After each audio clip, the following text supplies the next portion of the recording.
Hi Jeans! Another day, another vlog. So for today's vlog, samahan nyo kami. So papunta kami nito sa bagong cafe dito malapit sa amin. So hindi ko alam kung bakit kami nagsisiksikan ni mama dahil siguro hindi nakasya yung braso namin. So ayan, nandito tayo sa cafe floor plus bar. So matagal na tong nag-open pero ngayon pa lang kami nakapunta and nakapag-visit dito sa cafe na to kasi alam nyo naman, busy ang schedule ni ante nyo. Charot. So ayun nga, tinaon namin na May 4. So nagsimba muna kami nito and then dumiretso kami dito. And dito na rin kami nag-dinner kasi gusto ko talaga siyang itry.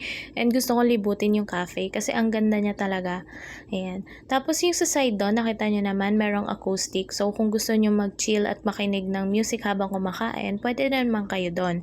Pero dito rin naman sa loob, rinig naman siya. Kung dito naman, aircon. So kung naiinitan kayo, mainitin kayo, ayan, like ako sa kasi mama, ayan. So dito kayo sa loob. Tapos ayan yung place. So meron pa dyan pag ayan, dalawa lang kayo magde-date ganyan. So pwede naman kayo doon. Tapos ayan, pwede rin yung sa spot na iba dyan. So bahala kayo kung saan kayo lalagay. Pero alam nyo, nakapag plus point sa kanila. Ang sarap talaga nung juice. Ayan, yung juice saka yung cafe nila. Tapos, hindi lang yon, yung mga staff dito, sobrang babait nila as in. Tapos, ayan. At yung sinasabi ko sa inyo na spot na talagang rinig na rinig nyo yung acoustic. So, yung vibe talaga dito is so, alam nyo yun, nakaka-refresh ng mind. Lalo na kapag stress na stress ka.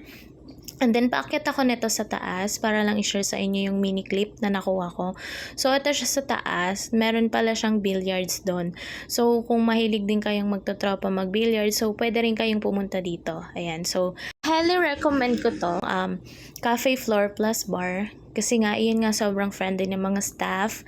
And, i-assist talaga nila kayo.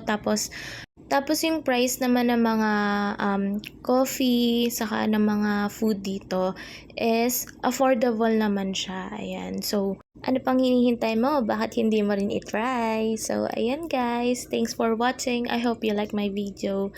And next vlog, medyo hahabaan ko na. And ito pala in order namin. Ayan lang. Bye! See you in my next vlog. Mwaps!